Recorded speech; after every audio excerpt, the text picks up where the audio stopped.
We just received anywhere from 2 to 3 inches of snow and ice and sleet yesterday. My house was right around 3 inches of snow and sleet. And it means we've had more snow in March than we had in December and January, I do believe. I do believe. It's close, anyways. Here's Pat Pagano. Pat, good morning. Yes, good morning. There were no surprises with that. No, Now we kind of thought 1 to 3, less south, more north, and I believe the Berkshires on north did pick up like 5, 6 inches. So we get, like I said, at my house about 3, but it did a lot of sleeting the last couple hours of it. So everything was nice and crusted over this morning. But once again, March has more snow in it than February and January. incredible. And, and with highs today going to 50 to 55, most, if not all of it, will melt. Yeah, because the difference this year, that at this time of year, the angle of the sun is much Sun, stronger. Yeah, yeah. much stronger.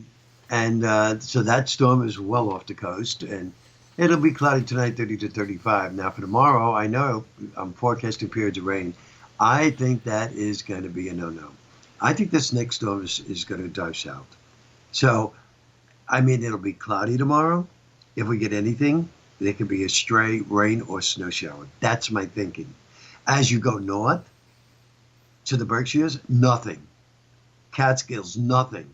The best chance of getting any kind of light precipitation would be closer to the Connecticut shoreline.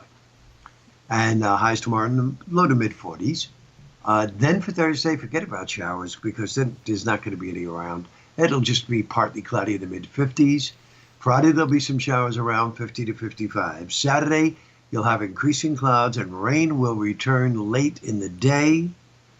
And we'll have rain Saturday night into part of Sunday, and then maybe some clearing later Sunday. So right now, the weekend is not looking too nice. Well, we don't have any snow day for school today because there's no school, School.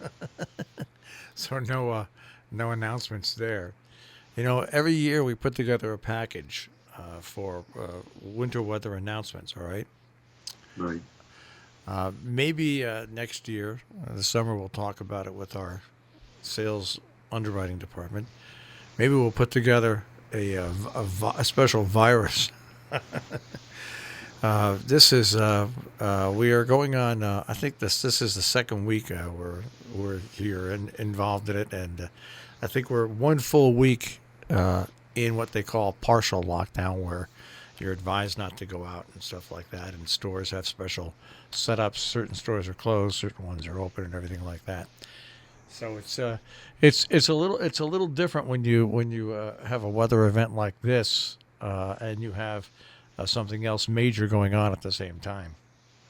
Oh, yeah, there's no doubt about it. My sister was telling me last night, and I thought you'd find this very interesting, that number one, Nostradamus did predict that in a double year, such as 2020, that there would be a plague that would attack the esophagus or lungs. Okay, that's one. And he said something that it would be associated with a facet of the moon. So I think that's where Corona comes in, but I'm not sure. And then my sister was telling me about a book that was written. I cannot remember the name.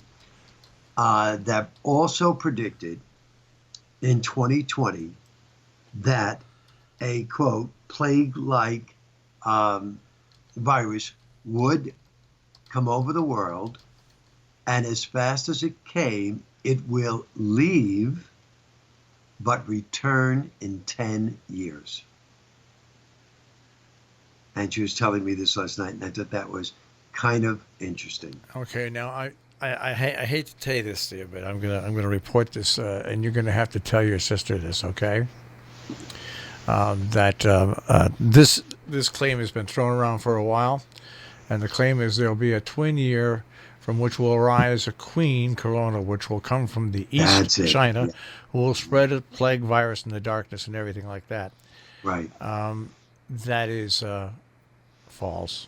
That's Sorry, false. He didn't say that. he didn't say that. He didn't say that. All Yeah. right. Now, what about the book?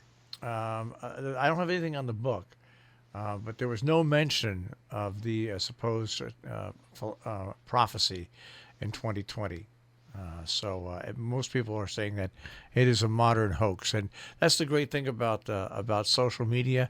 You throw Yeah. up a picture of Nostradamus, and you put a prediction under it, and there you have it. So tell your sister she shouldn't worry about that. Now the other thing I can't verify, because like I said, I saw this thing on Facebook a couple of days ago, and whenever I see something like that, I always like to do the fact check, not only just with Snopes, but there's a couple of different fact check things.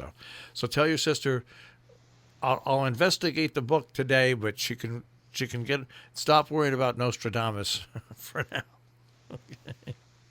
Yeah. I'm looking to see if I could find that book. Um, the prediction faded from public memory. The book's author, Sylvia Brown, who died in 2013. She said, in and around 2020, a severe pneumonia like illness will spread throughout the globe, attacking the lungs and the bronchial tubes and resisting all known treatments. It said, almost more baffling than the illness itself will be the fact that it will suddenly vanish as quickly as it arrived, attack again 10 years later, and then disappear completely. The book is End of Days, Predictions and Prophecies about the End of the World. All right, that It, sounds.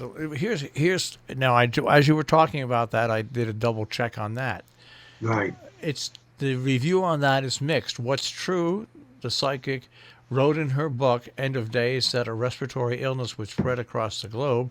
What is not clear is whether her prediction was more of a lucky guess, considering the book, which was written right after the SARS outbreak, and it's unknown whether other aspects of Brown's book passages will bear out. But it was basically written right after SARS.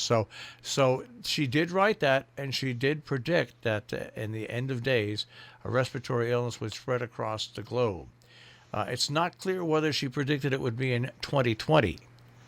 That's the thing She that's not said, clear. it says here, quote, in around 2020.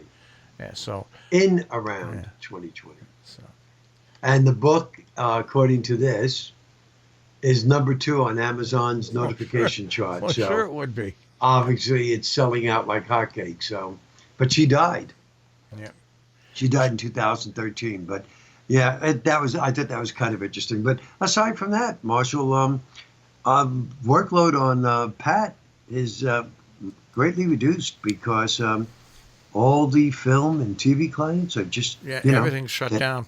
yeah, Well, it's the same here with us, and we're sitting here trying to figure out our financial future over the course of the next 3 months because, of course, most of our clients, at least half of them, are shut down.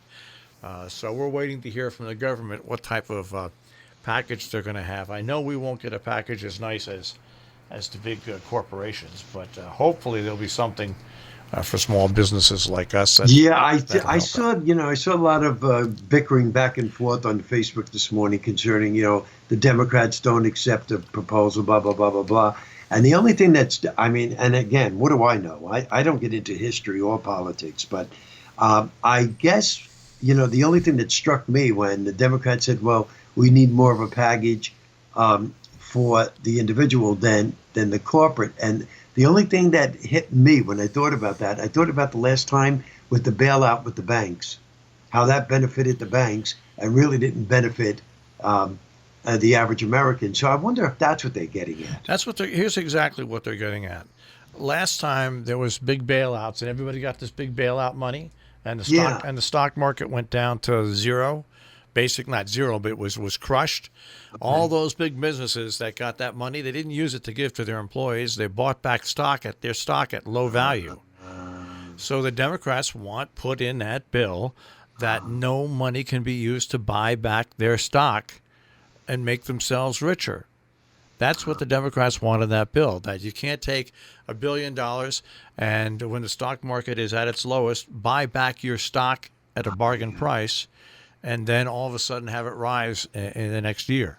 That's what the Democrats want in there, and Well, that sounds very it sounds reasonable to me. reasonable. Yeah, but I, well, hey, listen, that's why I don't get into yeah, any of the Well, politics. I really don't know that much, but you see, you I just explained it. I do remember that whole movie on the banks and everything like that. yeah, Remember I, the yeah. whole I mean, movie on that? Yeah, yeah, and the interest rates right now are so low. So if right. people wanted to buy back their stocks, there's Uh, zero interest for these big companies. So not only do they get a low price on buying back their stock, they pay no interest on the money they borrow to do it. That's what the Democrats want in there. Uh, I think they'll eventually get it in there. I hope that both sides can come together, though, because small businesses need an answer, and we need an answer quick. quick, right? This is Yeah. all good. Everything's going to be done quick, and I hope that this may she rest in peace. But I hope this author is right, and this thing comes the way it comes in. This is the way it leaves. Quick. Well, let's hope so. That's all I could hope. Yep. I can't stand any more press conferences. I know what you mean. All right, Pat, I'll Be speak to you safe, tomorrow. Marshall. Take care. Okay. Pat Pagano in the Weather Center this morning with a check out our tri-state forecast.